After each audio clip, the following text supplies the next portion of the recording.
This is William. I couldn't afford a soccer ball like Tom Hanks, I think it was, in Castaways.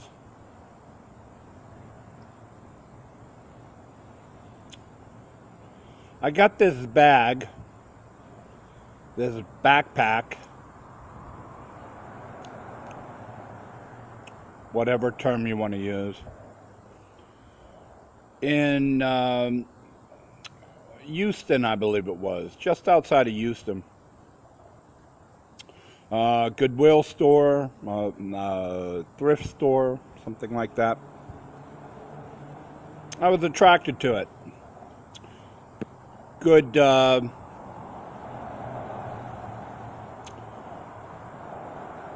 good fiber bag, strong, a lot of pockets, deep, yet not too big. Good day pack. Functional. I also like the name on the that came on the bag, William. And I like the picture, which did not come with the bag like the name. It was sewn on. The picture was sewn on. And the name was purposely monogrammed on the bag. It did not come with the bag. A lot of love in this bag. Young man named William. Obviously a fan of Star Wars. Darth Vader, I don't know. I'd assume it would be Dad. I'm assuming Darth Vader would be William's dad. Anyways, like the bag, and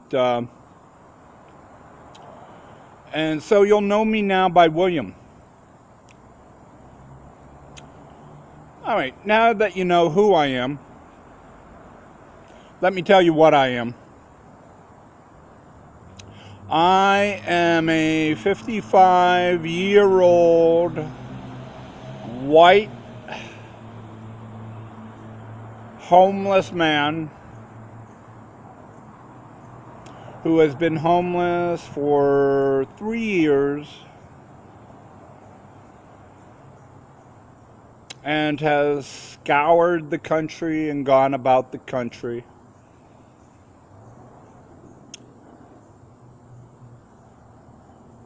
I'm well educated. I'm 55, white. I'm on a fixed income. I'm on disability. This is not the first time I've been homeless. But unlike past times that I've been homeless, there's no drugs or alcohol or financial ignorance or poverty or criminal records that made me homeless. I became homeless because of, what's the best way to put it? Maybe social circumstances? Kind of a, maybe a gentrification, shall we say, of the disabled class in this country. I don't know. But I was evicted and homeless for 3 years now. And I've roamed the country. And it's interesting what I've seen. When I was homeless before, homeless shelters and homeless organizations were fantastic. places to grab a meal, grab a shower, grab some conversation, get a good night's sleep. It's not that way anymore.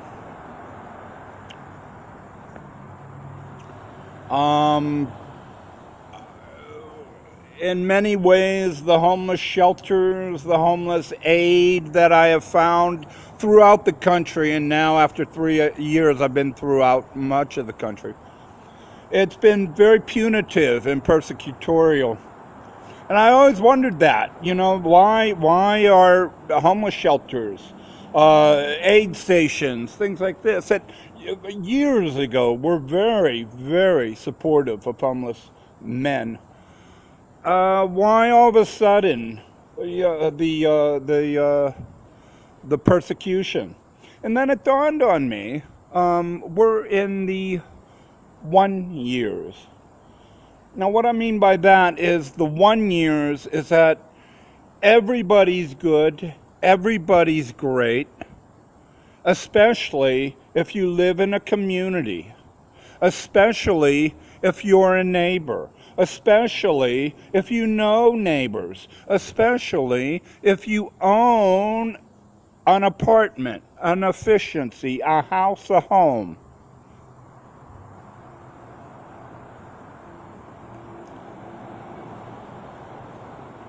This is good. There is no reason for shelters to exist anymore, because they exist in communities, and communities are full of people who have housing, full of people who have cars, full of people who can give you food, gladly lend you their showers, gladly let you stay for a night or 2 or 3 or 4 in their apartment, their house.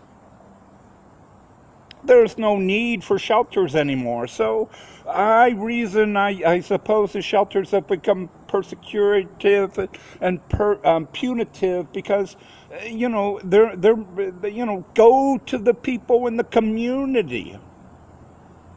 Well, that's fine, but after 3 years in many communities that I've been in this country, it can be very difficult, especially for a 55-year-old man, white. Unless you know a bubba or a mama, things can be very difficult for a homeless man. Unless you have contacts, relations of some sort that you can get a shower at, that you can call on to sleep over a night or 2 when it's real cold outside, who can, give you a meal at the end of the month. That's fine. But it's not what I've experienced being homeless. No community has done that for me.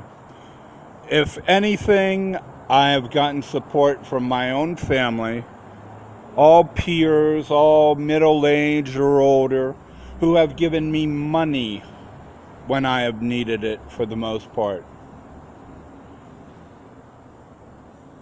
And encouragement when I've needed it. That's about all I've gotten from anybody in this country. And the communities, it's sad to say, it's a bubba or a mama for any kind of aid in-house, in private homes here. Most of it, is done through connections or some sort, but it's not any kind of personal aid. I have been very rare to find in 3 years. I'm not without family, and you speak of families, the whole country speaks of families, and I'm glad for mine, But finding any kind of family of man on the road has been impossible. It's just been very difficult at my age. And it becomes a question of pride, you know, after a certain time. So it could be fun riding the rails and wandering the roads of the country when you're 20. It's not as fun when you're 50. So that's who I am.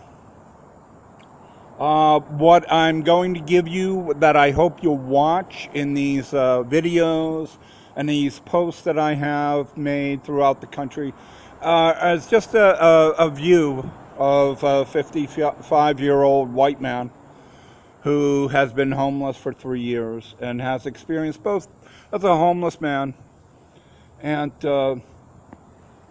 a man who has spent some time in an institution and gained a degree or two in higher learning.